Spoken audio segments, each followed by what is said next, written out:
All right. Welcome back to Pardon Me with P. Pardon me. Pardon me. Pardon me. Pardon me. Pardon me.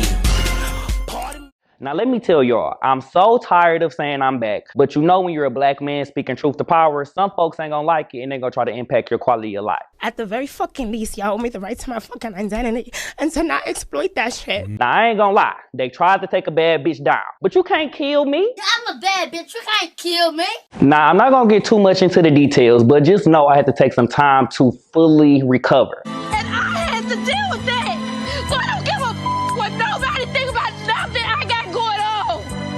Now, I don't know about y'all, but if you've ever gotten in trouble for telling the truth, it's a mind fuck. And I had to take some time to make sure I wasn't the one going crazy. And the verdict is in. It was all a lie. Guys, it was all a lie. She lied. Now, with that being said, we're gathered here today to finally lay some things to rest. Since I've been gone, a lot of shit has been going on. A lot of people have been doing a lot of crazy things, and we're here to get into it. I know that's right, bitch. Now, like I told y'all since the first episode, count your motherfucking days, and you really need to start counting them because they down to the single digits. Ambulance. So with that being said, Let's go. first things first, I eat your brains.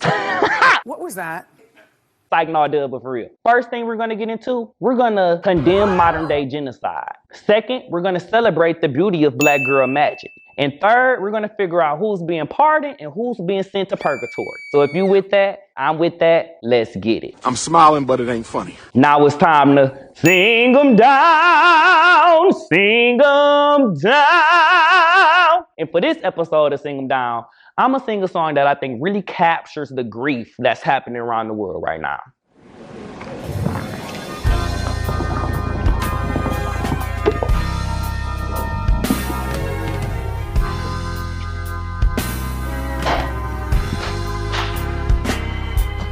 Soon it will be done. Trouble of the world. Trouble of the world. Trouble of the world. Soon it will be done. Trouble of the world, going home to live with God. Hey! Glory to God. My. Hallelujah! Thank you, Jesus. Now it's time for, this some scary shit. At this point, everybody around the world knows what's happening in the Gaza Strip and the conflict between Israel and Palestine. First, let me say my heart goes out to all of those who have been suffering in this moment. That goes for all of the Israeli people who have been hurt by the vicious attacks of Hamas, as well as the Palestinian people who have gone decades after decades of disenfranchisement, displacement, and genocide at the hands of the Israeli government. That's sad. Now, of course, violence of any type is wrong, and I condemn the violent acts of Hamas as well as the violent acts of the Israeli government. However, we cannot ignore the power dynamics at play here. Who is having that conversation? Now, when we do a root cause analysis, it's clear who is the oppressor and who is the oppressed. Oh shit! And y'all sweep that shit right under the fucking rug. However, there's a multitude of barriers that stops us from getting to that point. First, propaganda. Now, I lived in these here United States all of my life. And if there's one thing I know about this place, is that oppression is central to what we do here. You are absolutely right. Now, knowing that, when I saw which side America was on, my antennas went up, automatically point blank. Where was your antennas? And so that prompted me to do my own research. And through that research, I was able to identify that a lot of the things that we've been seeing in the media, on the news, in the radio, on Twitter, wherever, is fueled by half-truths and propaganda to get us thinking a certain way. Wow. Now, through that research, I was able to find out that since 1946, the Israeli government has been vicious in its acquisition of land that belongs to the Palestinian people. I mean, it's just appalling. It sickens me. I woke up this morning, I was so in a rage about what they are doing. Media will have you thinking it's the complete opposite. we call when, you know, dozens of Palestinians are killed, we call it a slaughter. Thousands, we have called it a massacre dozens. this time because Thousands.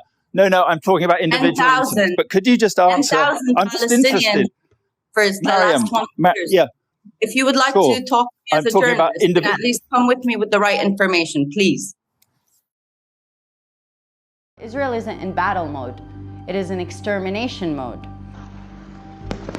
They are bombing civilian homes on purpose, bombing hospitals and schools and ministries, bombing the only facilities that can provide medical care. It cut off telecommunications from Palestinians, so they can't even call each other to check in if they're alive or not. It's extermination. Something that's also very interesting is this whole idea of the way that they message the conflict and this feeling of others and having to protect ourselves from others and what that means to the people receiving those messages. Things that people would do to other people just because they are other, right? Because we figured out how to otherize. And I think it's as modern as, you know, as old as maybe as people themselves, you know, others. Well, I think that's how whiteness hides itself. I don't accept that way at all. This is what Jacob Carruthers is talking about in Science and Oppression, that ordinal classification. In other words, flatten all distinctions in time and space. And that's how every conversation that hides the worst impulses of human nature hides itself. Now, I'm not telling you how to think, which side to be on, who to root for, none of that, right? I just want to present you with the information so that you can make your own judgments on where you stand in this. Something that the way that this conflict is messaged sends this universal message of, if you're not with us, you're against us. And what does that do? We have to think about how that strips away humanity from the people involved in the conflict, as well as those trying to figure out what's really going on. Girl, what's going on? But that's how propaganda works. It tells us one side of the story and not even the full side, right? It just gives us bits and pieces of information to push us down a certain path to get to a certain conclusion. And that's not right. It's ridiculous. It's obvious what's being done out here. It's on a nightly basis. I hope the world can see now what's really going on out here, because it's getting ridiculous. It's really ridiculous. Now, how have they been able to do this for so long? That brings me to my second point, misinformation. Now, the average person is made to think that what's happening in the Gaza Strip is too layered, it's too complex to understand, it's too much historical context to gather for people to really fully understand what's going on. Are you dumb? However, the lie detector test determined that was a lie. So let's debunk some myths. Israel is one of the most racist countries in the world. While you'll never hear anyone in the mainstream media say this, this is actually one of the most important things you need to understand if you want to know what's happening right now.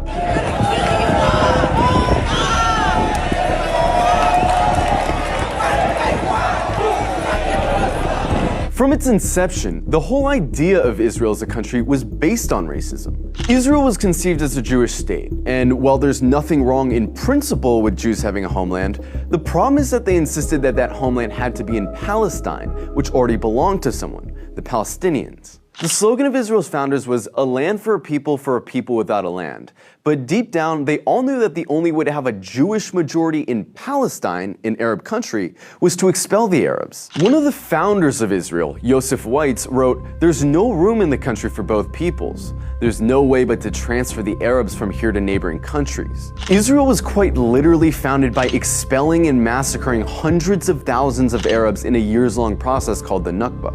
And when you found a country based on racial exclusion, you're gonna get a culture that fosters and celebrates racial exclusion. Because countries that commit terrible atrocities rarely acknowledge committing those atrocities. And the presence of Palestinians who remained in Palestine became a constant reminder, not only of the violence that founded Israel, but of the constantly looming threat that they might come back and try to reclaim their land. Every day you can find videos coming out of Israel showing Israelis calling for all Arabs to die,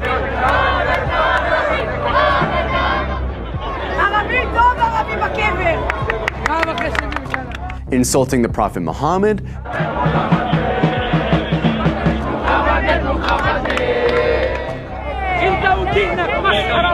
desecrating mosques, spitting on Christians, mocking and celebrating the murder of Palestinians, committing violent hate crimes against Palestinians, watching Gaza get carpet bombed from a cliffside for entertainment. But don't just go off these anecdotes. Let's look at some of the polls. One poll found that 2/3 of Israeli teens believe Arabs to be less intelligent, uncultured, and violent. It also found that 50% of Israelis wouldn't live in the same building as Arabs, wouldn't befriend Arabs, wouldn't let their children befriend Arabs, and wouldn't let Arabs into their homes. Another poll found that 60% of Israeli Jews want segregation from Arabs. Another poll found that half of Israeli Jews agree with the statement, most Jews are better than most non-Jews because they were born Jews. The poll also found that 88% of Israeli Jews would be disturbed if their son befriended an Arab girl, and 90% would be disturbed if their daughter befriended an Arab boy. This poll found that about half of Israeli high schoolers don't think Arabs should have the right to vote. Another poll showed that almost half of Israeli Jews don't want Arabs teaching their kids. Not only are these views widely held in Israeli society, they're also represented in government, which codifies these sentiments into law. For example, Israel has a law that says if an Israeli marries a Palestinian, or someone from several other regional Arab states, that person isn't allowed to move in with said Israeli.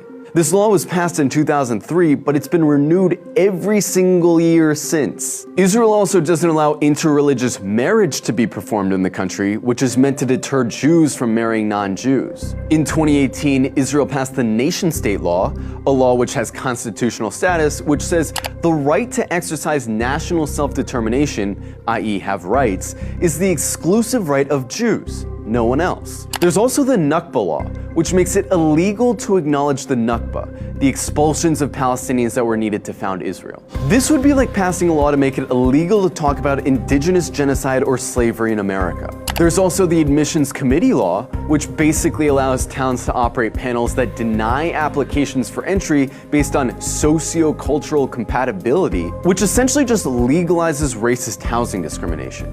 In Israel, advocating genocide of Palestinians doesn't hurt your chances of holding a high position in government. And in fact, in many cases, it helps. In 2014, Israeli lawmaker Ayelet Shaked wrote an unhinged rant on Facebook, calling all Palestinians enemy combatants and saying their mothers should be killed for giving birth to, quote, little snakes. The next year, she was appointed Minister of Justice by Benjamin Netanyahu. Itamar Ben-Gvir, a lifelong admirer of Meir Kahane, an Arab exterminationist, a man who praised a Jewish settler who killed a Palestinian for throwing a rock at him, a man who was famously acquitted after being criminally charged for chanting death to Arabs, is Israel's current Minister of National Security. He's not some fringe figure either. He's one of the most popular politicians in Israel right now. In the last few days, Israel's been working hard to cast itself as the victim of hatred, the victim of terrorism, the victim of anti-Semitism, that they have no choice but to lay siege to Gaza. But underneath this carefully concocted victim complex is a racist, Jewish supremacist state that's been trying to finish the job that the Nakba started for decades. And really, this shouldn't come as a surprise to anyone. After all, they're literally cutting off water and electricity to a city of 2 million people right now. Their generals talk openly about flattening Gaza and killing the animals, meaning Palestinians. It's obvious their goal is genocide.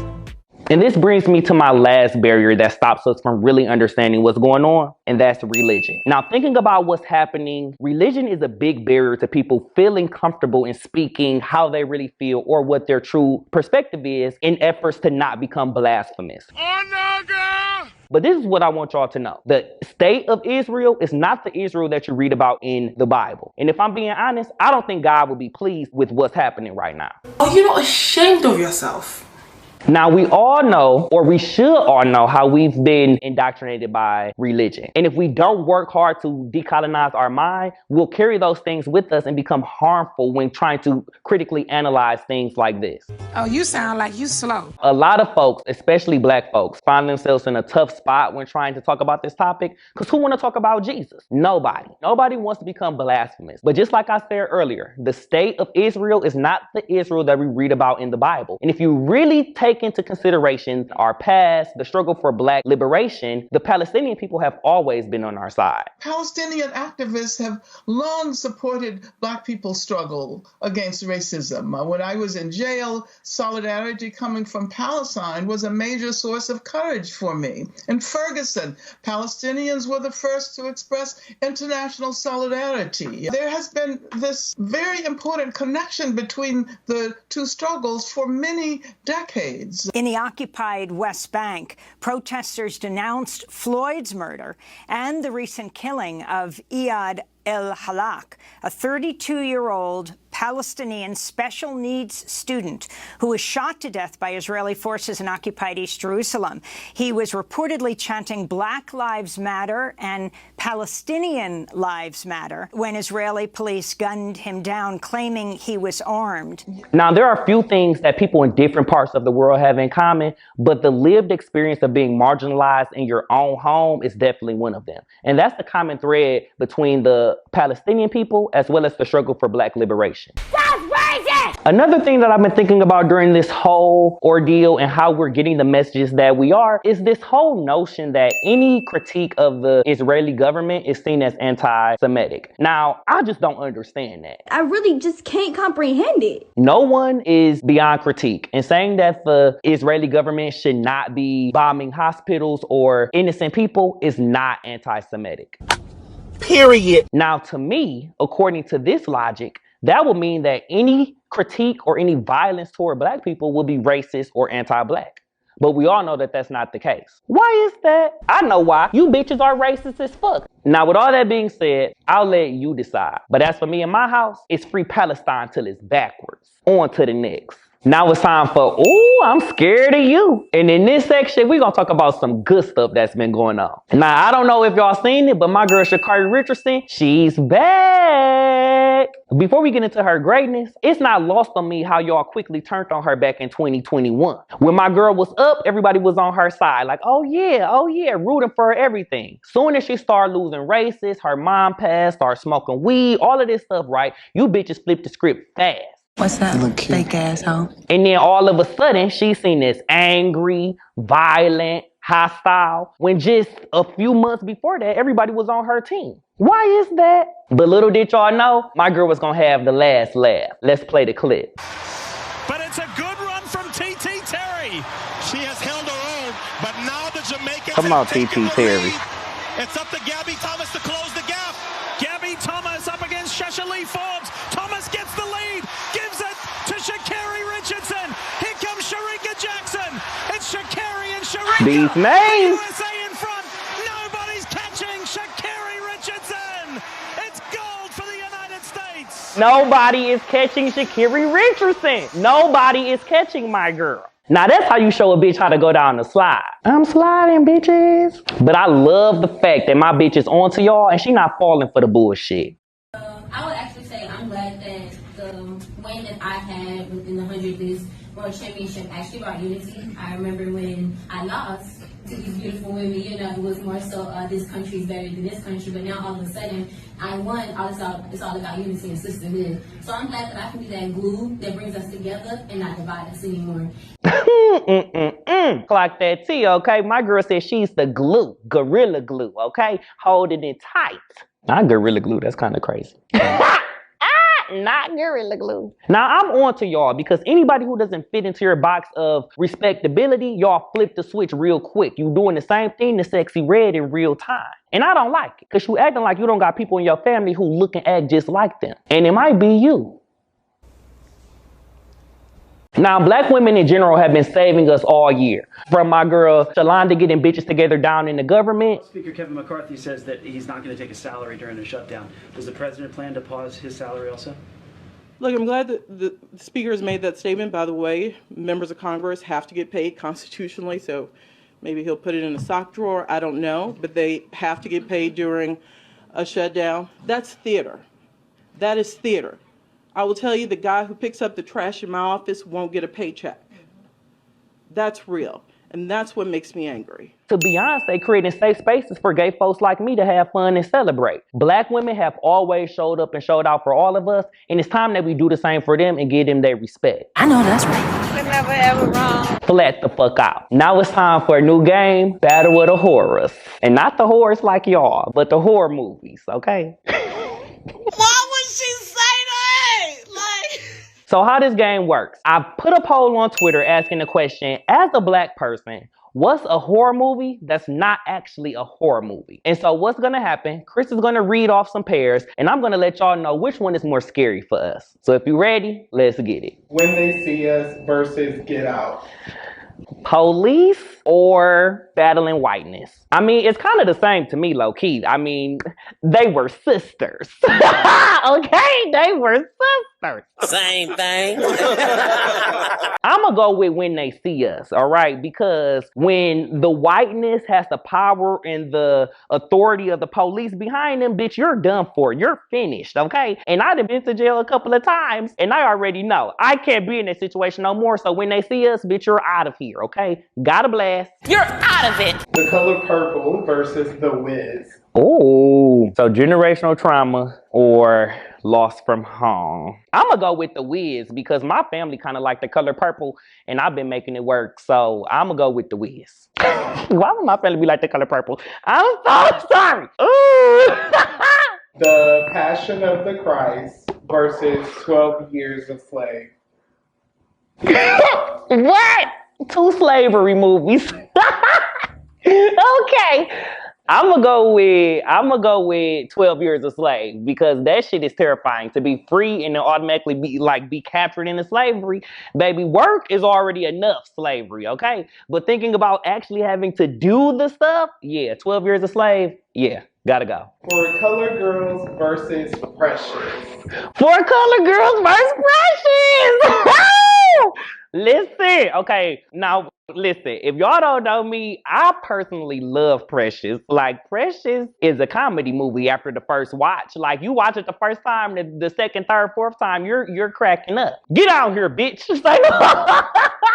Okay, so I'm gonna have to go with For Color Girls because why would Tyler Perry write such treacherous lives for them women like that? What was the reason? What was the reason? What was the reason? Now it's time for Pardon or Purgatory. We gonna figure out which one of these hoes is getting a second chance to be pardoned and which one of these motherfuckers gotta go to purgatory and be forgiven for their sins. First bitch on the list, this bitch Bobbi Atlhoff. Now, I don't even know if that's how you say her name, and I really don't give a fuck. Because, Bobbi, bitch, I'm sick of you, okay? Sick of you. Like, I'm fed the fuck up. Like, literally. Literally, I can't take this shit no more. Bobbi, you need your ass beat. Because there's no reason why you continuously play in the face of black folks. And what pisses me off more than Bobbi is the fact that y'all just be eating her shit up like it's gold. And y'all cannot realize what's actually happening right in front of your eyes, okay? Stand up. This woman is making a mockery of us right in front of our faces. And you bitches just eat it up. What's wrong with y'all niggas? What's wrong with you? Now, Bobbi's interview style is not unique to her. But what's interesting is when and how she implements that style and with which folks. She's musty. Now, it's not lost on me how her type of comedy only lands when she's in the presence of blackness. And what does that mean? Who's the joke?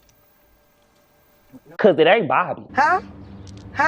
The way she interacts with these black male guests is wildly reminiscent of other ways that black men are used to add shock factor to entertainment. Again. Nothing new, nothing changed, same old shit. Same old fucking shit. Now, thinking about the entertainment industry, black men are often categorized as hypersexual and fetishized in their interactions with white women. And I don't know if this is what Bobbi is playing off of, but even if she isn't, that stereotype is present in the room while she's filming. And that's the problem for me. So, Bobbi, bitch, we're sending you to purgatory so you can be forgiven for your sins and learn how to put the fucking podcast mics down. Little girl. Speaking of podcasts, now I don't know if y'all seen it, but G Herbo and Southside was also on some wild shit. Let's play the clip. Hold this one, too. I got you, Troy. Fucking goofy. He need both of us. Yeah. Oh, fuck. Listen, I'm giving you more respect than you deserve. No face. You know what I'm saying? Hey, bro. Hey, shut the fuck up, dude. All right, let's get it. I'm giving you more respect than you deserve. So it's like, I'm coming. Damn. Oh, that's a piece of shit. Is y'all gay? Because honestly, all of the work and effort that you're putting in to make other niggas laugh is way more than effort that I put in to make the niggas laugh, and I'm actually trying to fuck them. Then Southside, you got the nerve to get on IG and say that you don't even talk to niggas. It's like, come on, bro, don't do that. Like, don't DM me. Grown men, don't DM me. I'm not talking to, like, y'all stop DMing me. It's nothing for us to talk about. We ain't doing no music. Don't hit me. I don't have conversations with people, nigga, nobody. And that's crazy to me, because when you stood up, you had muddy waters all down your pants like a dirty bottom. You smell like shit to me. Did you let G Herbo f you in the back? That's why y'all was so mad at Marco? Because your booty hole was hurting. You was leaking from behind. What is you doing? Go to the hospital. Deep water, I'm drowning in. Deep water. Slowly drowning in deeper. Nasty ass niggas. Now y'all is also going to purgatory, okay? And you better hope that the Lord forgives you of those sins, or else you'll be down there getting for real. Now next up on the docket, I'ma just play the clip.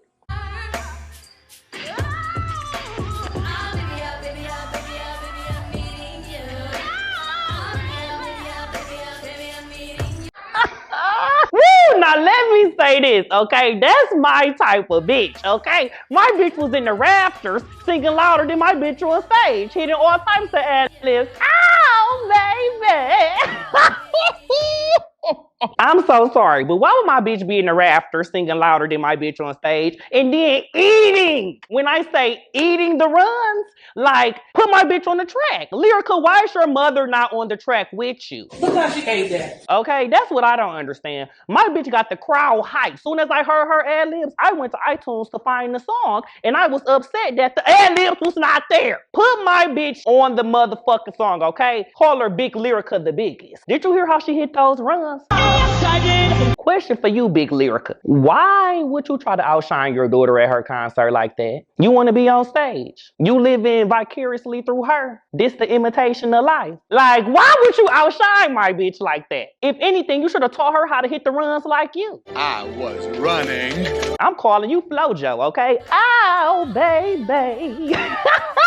Now listen, baby. Typically, when parents try to do stuff to outshine their kids, somebody might send you to purgatory for that. But a bitch like me, who loves a good songstress, I'ma pardon you, baby. I'ma pardon you, okay? You did what needed to be done, because without those ad-libs, I would have never played the track. You ate that. And even though the ad-libs is not there, I'm singing them because of you. Thanks, Big Lyrica the biggest. And last on the docket, this one kind of hurt my feelings. My sister, Flo Millie. If y'all haven't seen on Twitter, a dear friend of mine asked a question, a very valid question, asking why record labels tend to drop summery bops during the season that's not summery. I thought it was a valid question, right? Because we want to know, why is BGC dropping right now and it's Halloween? It would have been a perfect time to drop during June, July, shit, even August. And so my girl asked the question. Instead of taking the constructive criticism, listening, and eating the food for thought, my girl Flo Millie decides to clap back. And that really sent me over the edge, because Flo Millie, why would you do that? Why would you address her like that when she said nothing negative about you? Okay, now how did your life change? Did you get the guy? Did you get the job? Is your house any bigger? Did money just magically, get put in your pocket? I took your tweet personally because I felt embarrassed, because I've been advocating for you since the beginning. I've been walking in places screaming dicks up when I step in a party ever since I heard the line.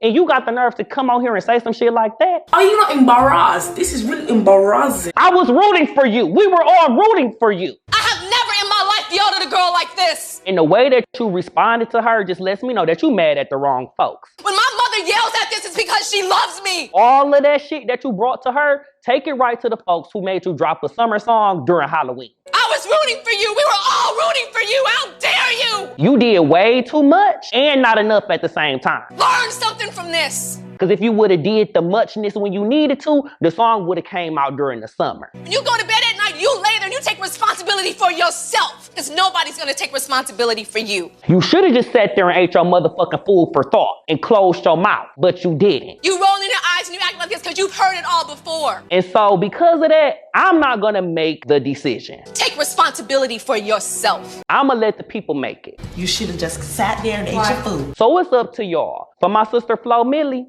We got to figure out, is she going to be pardoned for this fiasco or if we sending my bitch to purgatory? So what I want y'all to do, go ahead and comment what you want to happen to my sister Flo Millie. Right now. Okay. Right now. And I want to thank y'all for tuning in to Pardon Me with P. I'll catch y'all next time. Pardon me. Pardon me.